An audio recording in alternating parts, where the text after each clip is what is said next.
And, a lot of times I look at, people as a whole, and it's like, what are you doing for the community?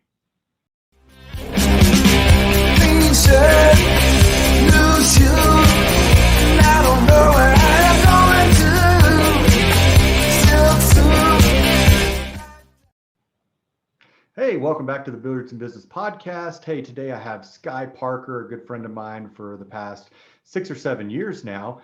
And Sky Parker has basically been in the financial services industry for about 16 years, 11 of those years as a retirement specialist. Currently serving as the Vice President of Business Development for CBR right here in Arizona, and a graduate from ASU University. Hey, welcome to the show, Sky. Hey, thank you for having me. Absolutely. So just kind of kick things off and let the audience know a little bit more about you and who you are, kind of where you came from, where you grew up, things of that nature. Just tell us a little bit about you personally. Yes. So first of all, I know it's a little sacrilege to come on this show without a beard that I just cut. I'll get into that a little bit later. But it would have also been sacrilege if I wasn't wearing this shirt today. So I am a rare native that you'll meet in Phoenix, Arizona. I was born in Tucson in the 70s. You said Sky, S-K-Y. I had hippie parents. My father was also into sales, but he was more like Van Morrison's connection when he came to town kind of sales. And he was brought down by the Eisenhower ring. I was adopted and moved over to West Phoenix in second grade. And by the way, I've reconciled the relationship with him. I was actually the best man in a couple of years ago. So I moved here to Phoenix, grew up in West Phoenix, loved basketball, really big into the local community. It was very diverse.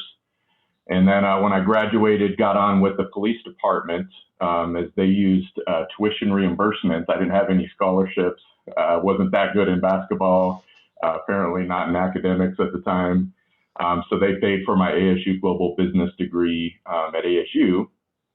Where subsequently during that tenure, I switched over to finance because that's what I was majoring in. But my senior year, I actually met my wife in Las Vegas. So this is one of the rare stories that we can go ahead and bring Vegas. It doesn't have to stay there. So that was on the turn of the millennium.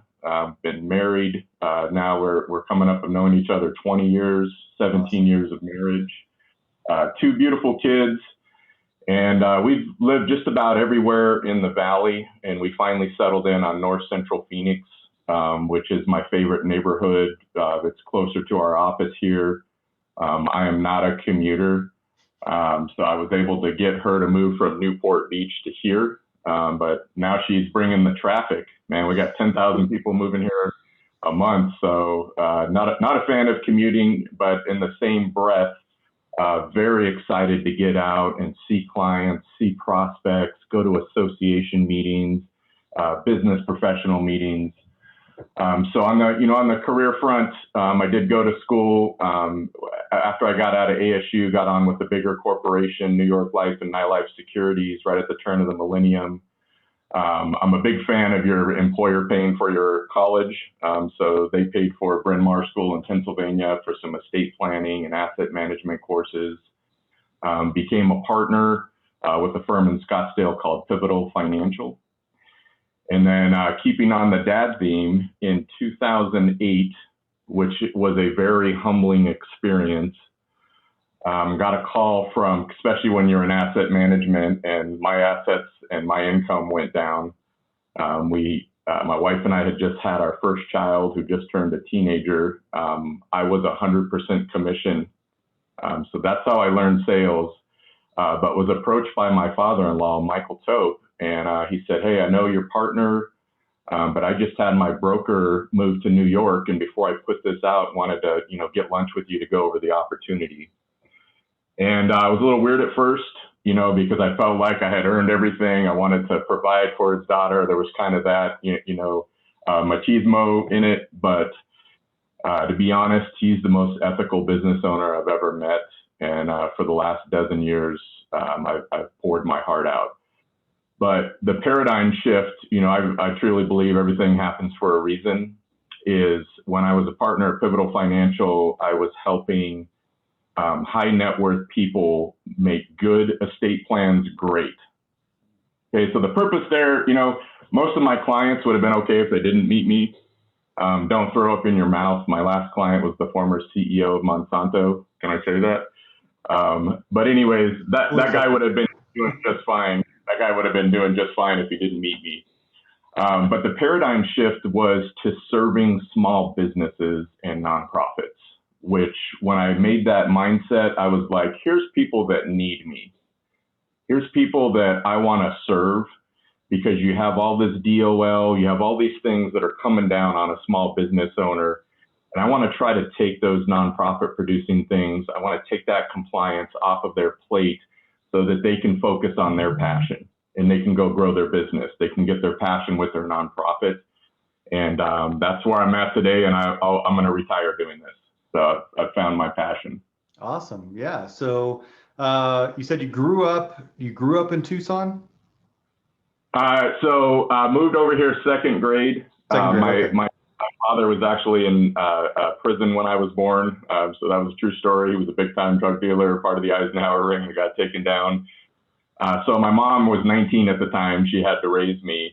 And then a gentleman came into my life, Brian Parker, who took over. He adopted me and really raised me. So very thankful for him. That's awesome. He moved us. The first thing is my mom's brother was also kind of partners with my father. So my family was a little bit crazy. So he's like, I'm going to take you out of Tucson and we're going to go to West Phoenix, like on the way to the West Coast. Sure. So he did that and he saved us. He did an awesome job. So hey, thanks for sharing that. Yeah, that's a big piece. And I think our audience is going to be able to relate to that. I think a lot of the stories that happened in our childhood don't really get spoken of, especially in the financial services industry, because we're always constantly pouring out our hearts to help others. And so getting to know somebody a little bit deeper and understand their story is so crucial to know, liking, and trusting people. And so I think that's going to be great for our audience to pick up on. Yeah. So appreciate that. So went to ASU, right? Yep. Tell us a little bit about life at ASU. To be honest, when I went out there as a freshman, went out to the dorms and partied my face off and didn't get anything done. So then I transferred over. I thought, getting a house off campus, but it was with 3 other guys. We had a pro beach volleyball court and still didn't get anything done. So it wasn't really, the main campus was life, but it was party life.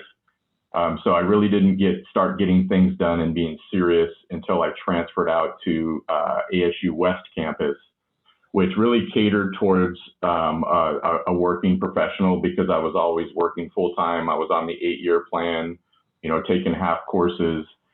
And when I moved out to ASU West and I was taking night classes, the thing that I appreciated, first of all, was the small groups. But second of all, you had all of these corporate, C-level people coming in from bigger corporations that were teaching the classes on their nighttime, right? So my marketing teacher was a former CFO of Procter and Gamble. I mean, yeah. So you had these small, intimate settings where we only had 12, 15 people in a class. And then I could walk up to the professor after the class and really engage and get some real world insight. And that was really where I started my second level education.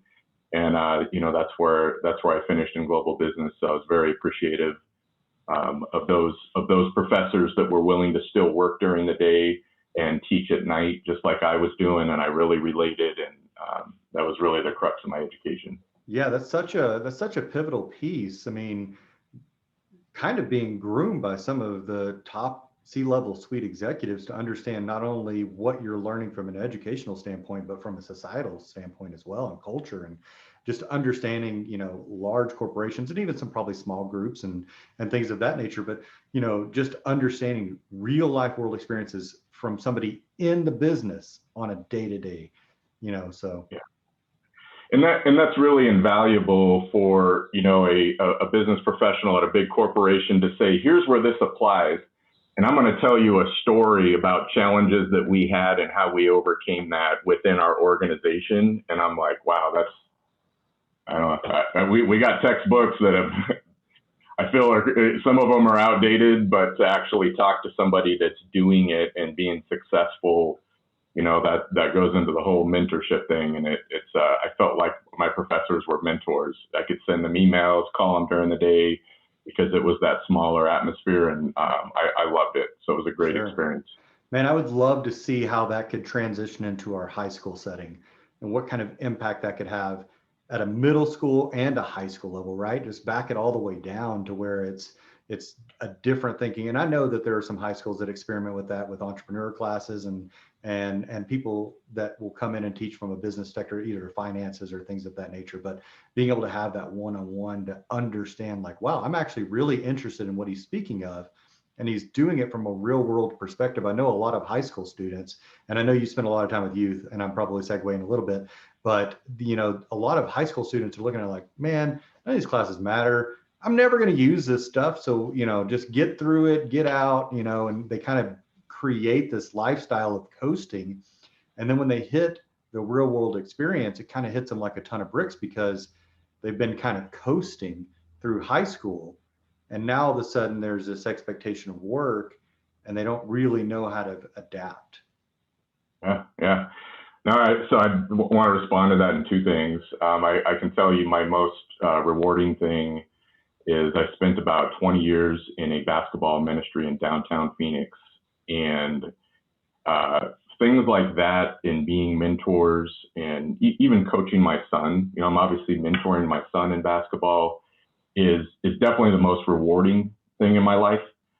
And, I feel like I sit on the board of a lot of nonprofits that I truly care about. Tonight, I'm going to be sitting next to the CEO of International Identity Hoops. I caught him before they go do a tour on Dominican Republican.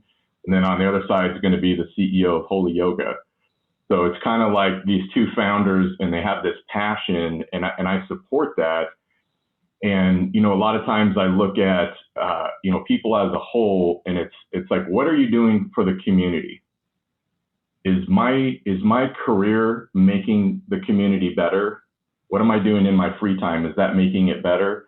Obviously, my focus is on my kids, and that whole mentorship thing. The second thing that I want to talk about, and this is going to be a commercial because you just hit it right on the head. So Elevate Phoenix. Man, my father-in-law, who I told you that I'm partnered with for the last dozen years, really putting this mission together, sits on the board to Elevate Phoenix. And what they've done, Tom Lehman is one of the big advocates, so he's helped out get them on the going. But they go out to high schools and they say, here's a leadership curriculum for all of the high school kids. And, this is going to be, they've essentially taken Stephen Covey's book, 8 Habits of Highly Successful People. Well, his son, Dean Covey, took his father's curriculum and geared it towards high school kids. So they go out to these high schools and they say, we just need a room and we're going to fund everything. We're going to have 2 teachers, but they're mentors. So I love the word mentor. And we're going to teach leadership skills, real world leadership skills to your high school students. And man, the first time I saw this, they were in Cesar Chavez High School. And I remember going out there, and I walked into the classroom, and every single student went up to me, shook my hand, and said, "Hi, my name is." I was like, wow. And then this big old gangster looking dude comes up, and he did a hug like this. And I was like, man, I feel like I connected with everybody in the class. And the CEO sitting next to me at the time, and he's walking off, the guy that hugged me, he goes, "This class," he's told me, "is the only reason he goes to school." Wow. I was like, wow, the impact. And tell me if you can relate to this. So we're sitting in the back, and the mentors come out, they start the class, and they go, okay, like fresh off of the class, who wants to come up front to the class and role play, right? I've been in grade school, high school, college, professional. You don't want to do that, right? Role play in front of the class. 2/3 of the class stands up and raises their hand. Wow. So if you want to talk about energy, and they're like, hey, Friday night, we're playing Carl Hayden. We're going to be in this section. They go on trips. They tutor. I mean, it's such a valuable asset. So they're obviously a client of mine too. So that's the type of business that I want to support. That's fantastic. Hey, appreciate you sharing that. We're definitely going to put links to that in the show notes. And so, yeah, anything that you would like to speak about on that, we would love to hear more of. I think that that's a fantastic thing. And you hit the nail on the head. Mentorship, like, what are you giving back to the community? That is a golden hammer that you just dropped. And there's so many businesses that are so focused on scalability. How do I get more business? How do I do this? And they forget about that community thing. And that community piece is what continues to fill them up. Yes, the business is always going to be there, and the financial side is the results of working hard. But what are you giving back to the community? And that's our future, right? Those are the people that are going to either be our future employees, they're going to be our future clients, they're going to be our future, presidents, whatever it may be. But giving back to them and really investing them. So thank you for sharing that. Yeah. No, it's definitely a passion. So you hit it right on the head. That's a good theme to keep through. And my wife has actually been the COO of a nonprofit for the last 8 years.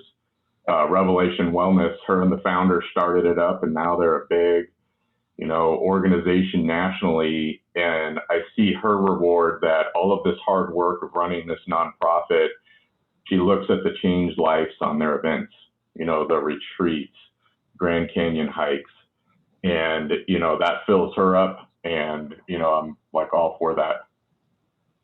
Yeah, thank you so much for giving back to the community. I think that if more people were doing this, and I know people are giving back everywhere, right? But if we all as a community came together and all of our focus was community oriented, there would be less division. We could bring people back together. We'd have common interests other than, dumb agendas that are being forced down our throats. And we're not going to get into that too much, but, let's focus back on the people. This is humanity. These are human beings. We might have differences of opinions, and that's okay. Being able to talk about them because we're friends is a lot easier than enemies where we're, pushed against each other to fight each other. So, yes. So Absolutely. let's take a little trip down the financial services industry. What made you get into the financial services industry? Yeah.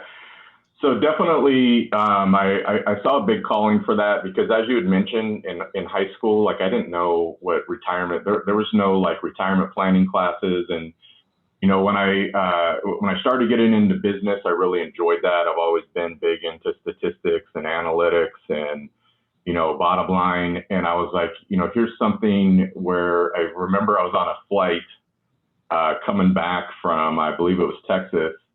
And I was reading an article saying that, financial advisement, this is the turn of the millennium, it's going to be one of the biggest and blah, blah, blah. I'm like, all right, I had the opportunity to get on with a bigger corporation. They were going to provide more continuing education. So that's where I went for it. Obviously when you and your wife make the decision, I'd mentioned that when we have kids, even though she had an awesome career move, opportunities for her, we felt that staying home with our kids was going to be her biggest calling. So you learn sales. You're right. Like if I don't produce, we don't eat, kind of thing. But I felt like I just slowly moved up, and I'm like, well, I make more money if my clients make more money. And I got to this point where I did started families, and I would do the meetings around the kitchen table, and we're doing all that, and I'm like, well, this is easier and I make more money, but I felt like I lost track of this is the demographic that I want to serve. And I kind of lost track of that. So when I made the transition after the recession I'd mentioned in 2008, I was like, I want to get back to that and see how I can apply this. Now, I was kind of thrown into your world with the health insurance, but I came in at a good time. Obama had just won, ACA, the game had changed. So I was like, okay, I'll be a student of this game. So, understood in my demographic, that we serve. I would always tell people, what's your demographic? I'm like, it's us, a small business with 40 employees that, we're growing, and that's the client that we serve. So I'm in that small 10 to 50 ACA. You're putting in work. But I enjoy the work. We get a lot of, I'd mentioned nonprofits in that space. We want to help people grow. So I took the financial and I said, okay, from private wealth planning, let's do group retirement plans. And at the time, when I walked in, we did have a multiple employer plan. So my job was basically, CBR is going to do the payroll, the HR, the benefit administration. They're going to do all of the administration and compliance for the business owner. And now we're going to pull all of those employees together, all of those worksite employees with all of the businesses, and we're going to create a corporate style benefit package. So our large group plan, or Blue Cross Blue Shield of Arizona, Delta Dental of Arizona, MetLife, Voya Financial. We want to walk in and truly, I want to walk into a 15 employee drywall group and say, hey, I'm going to come in with this corporate style benefit package. We're going to do everything. We're going to pay the bills. We're going to set up the deductions. We're going to do all this stuff. We're going to offer vacation time, HSA, FSA, and we're really going to bring a lot of value to your employees so that you don't have to worry about all that administration and compliance. Go go to your associations, go grow your business, and we'll take care of that nonprofit producing back office and keep you in compliance.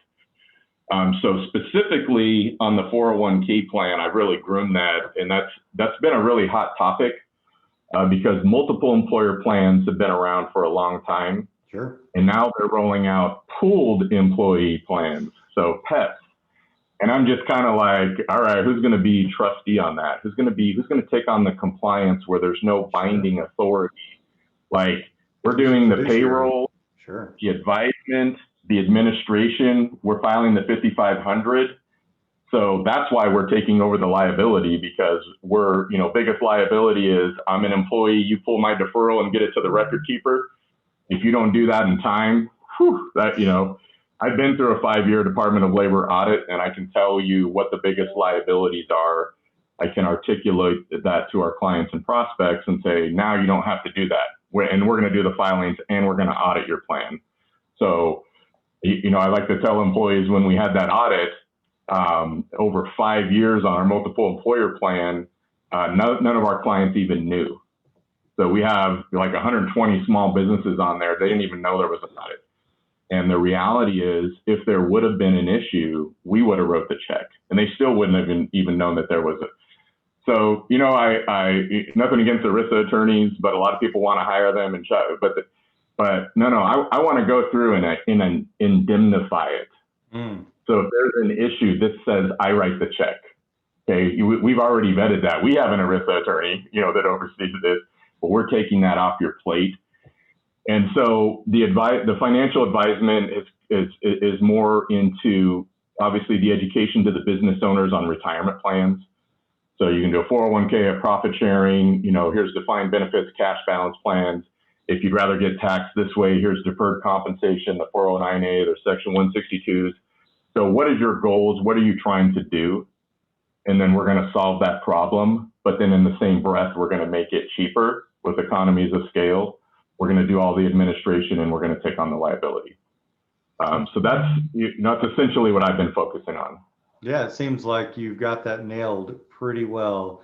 And I don't know many small business employers that wouldn't look at that and say, wow, that's a lot of my administration work taken off of my plate. It's a plug and play easy button, right? Absolutely. Absolutely. Yeah. Go run your business and make money. We'll take care of this part and we'll indemnify it. So here's a contract saying we're taking on the liability. So. Sure. No, that's awesome. Appreciate you sharing that. I think that sometimes people get confused exactly what a PEO does. And, that's where a lot of people will look at it and go, wow, I'm not sure that I understand what this is. So if I don't understand it, I just don't want to do anything with it. Right. So stay away, fear. Yeah. And I gotta put you in a timeout because you said a bad word. I'm sorry. Like. Sorry. No, and really, the connotation of PEO, professional employment organization, that's obviously a model that we offer. That's our bread and butter. But especially in the broker community, we partner a lot with brokers, CFPs, CPAs, and businesses to help bring that back office service. And, I'll say some other bad words that, kind of correlate that. But our national competitors, the ADP Total Source, the Insperities, the Paychex, awesome model. ADP did an ingenious job of getting the payroll that controls. But the problem is when we're trying to work with other brokers and stuff, they come in with their big national pricing and model, and they say, here's the box. And you either fit in it, you don't. If you do, we're going to take everything over. So I tend to run into a lot of CFPs that lose 401k plans to my national competitors. A lot of brokers that use health plans. When we were talking about economies of scale, they're like, well, Anthony, we're just going to come up and undercut the health and gouge them out of their face on the admin side.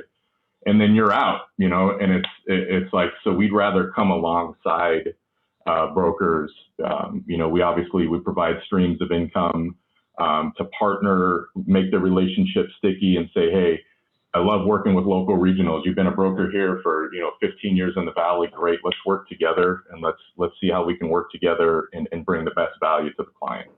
That's a really important part, especially I've been liabilities consultant for a number of years, 13 years, and healthcare focused probably for the past 12, right? And because it's just such a hot topic. And when we really dig into, who our competitors are, and, we kind of like to stay in our silos, right? And that was the one thing that when I met you, it was just kind of like, let's figure out how to work this together. And it's like, why aren't there more people like this? Why aren't we all pulling together in order to make it better for the client? Why are we so closed off? And I get it. For a number of years, like there was some cutthroat stuff that went on, and there still is, right? I mean, there's still a lot of things that go on, and understanding that you could be that resource. So I kind of set it up for you to explain it that way. So I really appreciate that you went into it. But yeah, I mean, there's such a great partnership opportunity to be able to come alongside and work together and give what's best to the client. Not all clients are going to be a great fit, right? For either side. And so just making sure that they are focused, number one, that's where I'm focused at, right? How we get compensated, that's a result, right? That is not the goal. And, there's enough to go around to make sure that everybody's taken care of. Client number one, right? Entities and vendors, and those that are bringing the relationships to the table, right? We have to have those partnership distribution channels. And so I really appreciate you jumping into that a little bit more. Yeah, and to piggyback on that, you're a business consultant.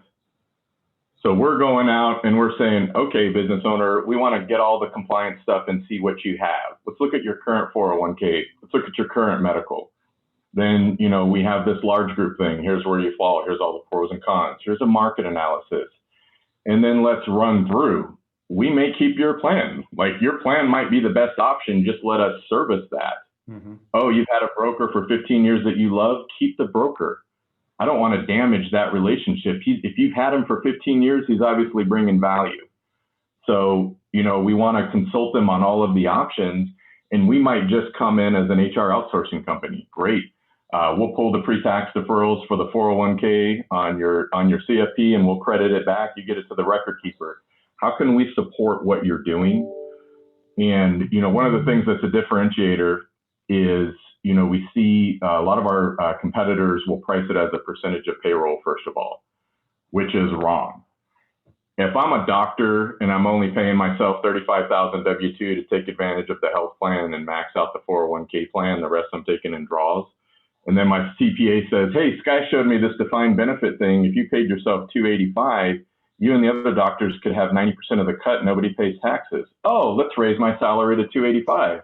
Well, you just gave my competitor a huge raise, but you're still cutting the same check and doing the same service. So we actually go out and say, okay, what do you need? Well, there's obviously, I heard that there might be a commission in health insurance. So maybe we're not getting the commission in the health insurance on our large group plan. We're going to come back. We're going to meet with all the department of heads and say, this is what the client needs. Risk management maybe is the hot button. And we want to provide those services, and that's how we price it from a flat dollar. And so, we have one owner, and it's a very competitive price. But, if we don't do that from the beginning and we walk in and we're damaging relationships and taking, I'm looking for a long-term relationship. Sure. I've been here, I'm coming on 13 years, and I have a lot of clients here at CBR that have been here a lot longer than me. So, we consistently have over a 95% retention rate, which is unheard of. So that's how we know Absolutely. we're bringing good value to the Yeah, community. usually what is the life expectancy? Typically like 1 to 2 years, right? I think Or to have. I'll stop saying names, but we have competitors that have like a 50% recidivism rate. So yeah, that's Right. not us. We're not Right. making transactions. We're making lifelong relationships. Well, So. Scott, thanks for clearing the air there. I really appreciate it. So we're gonna segue into a fun part of our business, and that would be our beard section. So you're a little clean shaven today. Tell us a little bit about what's going on.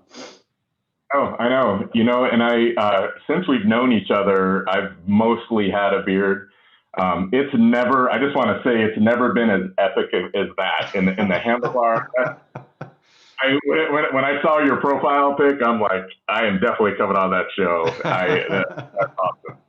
So I never had that type of a game. But had it going full, over the last dozen years. I've worn it for most of the time.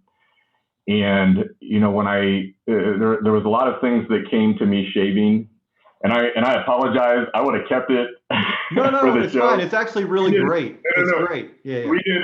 We like did some LinkedIn messaging. I was like, oh, check out that blah blah blah, and then you texted me, and then we shot it. And I want to be honest with you, I didn't see that until this week. I was like, oh, I'm gonna be on the beard, but I don't have a beard. So here's my man card, and then I'll tell you the story. So over the summer, we have a little place, a family partnership in a little city called Driggs, Idaho. And last year, on the pandemic, when they shut down the schools, I was like, man, we're out, because my 13-year-old son, he cannot learn online. He has got to learn by the Socratic method. He needs accountability in the classroom. He needs a mentor he can talk to after class. And so we're like, if we're going to do online school, let's do it where we can go kayaking, mountain biking. And man, I had an epic, probably the most epic, not as quite as epic as yours, but I was like, mountain man, and I'm doing outside stuff. And it was just an awesome time. We absolutely fell in love. So when we came back for school, they're like, okay, we're going face-to-face school. Great. And I was shifting out of health insurance because we've hired 2 professionals over there and to more focus on business development. And I had some gray, and I was like, okay, we're starting to meet people again. We're getting out. I felt like reborn and reinvigorated. And I came out, and I was like, I'm going to shave. And I started seeing a trainer. I'm like, I want to get into this. And it's the summer. So as a native, I mean, when you hit triple digits, I mean, I don't know what else you got coming down there, but I was like, I just want to be fresh and clean and come in. This is a new post-pandemic season. And so it's kind of a reborn, go through. Awesome. But with that said, when the weather starts cooling down, and I get on a mountain snow skiing, I'm going to let it come out. So if I'm invited back, I'll make you this commitment that I will have a beard. I will circle that date. And we'll have a pre-Sky conversation with beard, and then a post beard. So that's awesome. I'll Yeah, for as long as I've known you, I think that you've had a beard, and so it's almost weird to see you clean shaven, right?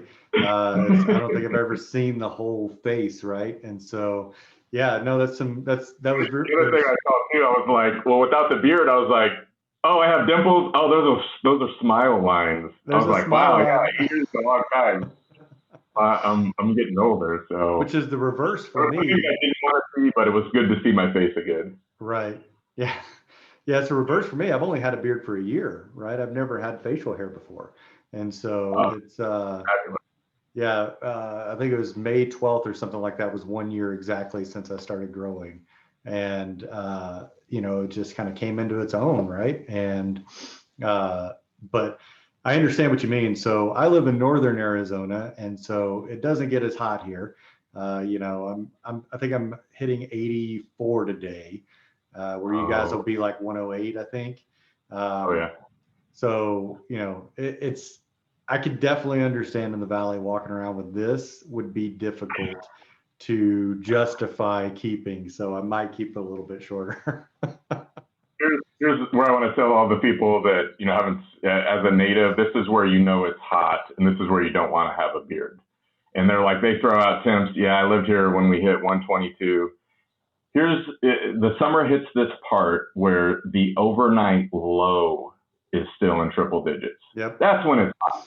If I wake up at 3 a.m. and I walk out on the back porch and it's 100 degrees, that's when it's hot. And it kind of feels cool, right? Like you walk out, it's 101, and you're like, oh, it's not too bad out here right now. It's 100. Yeah. No, I remember, I spent 7 years there in the Valley. And so it was our first summer there in June. I think it hit like 120. And I was like, what in the world? It was like 110 in April.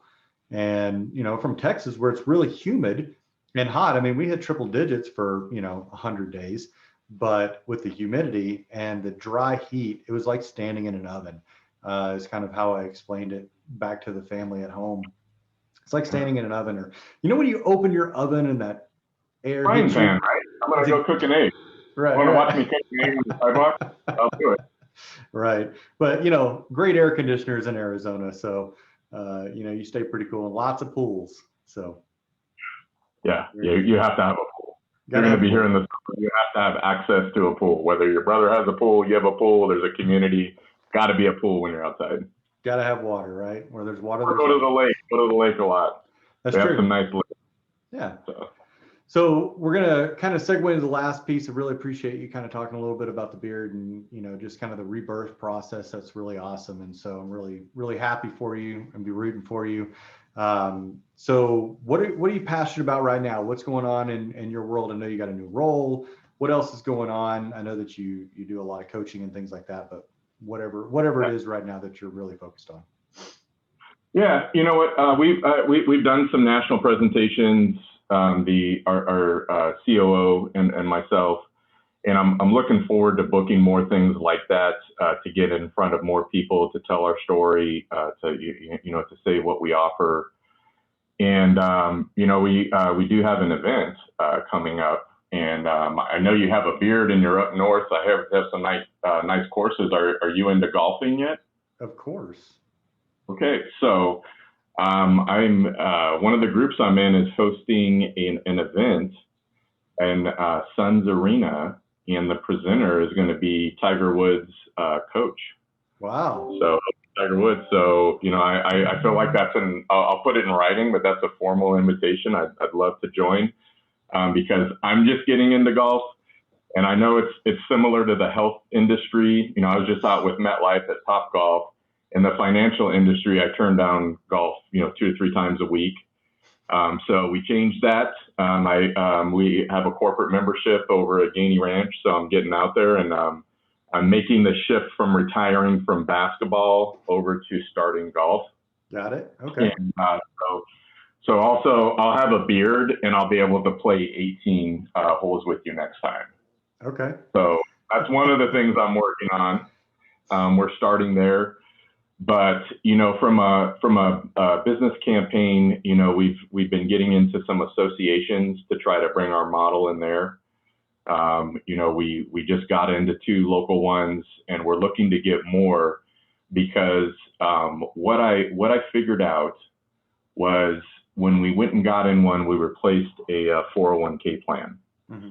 And this is where I kind of saw the value. There was already kind of a multiple employer plan in there. And I got lunch with this gentleman, and he's written like 700 401k plans in the last 10 years. It was something astronomical like that. So I'm like, I want to buy lunch for this guy.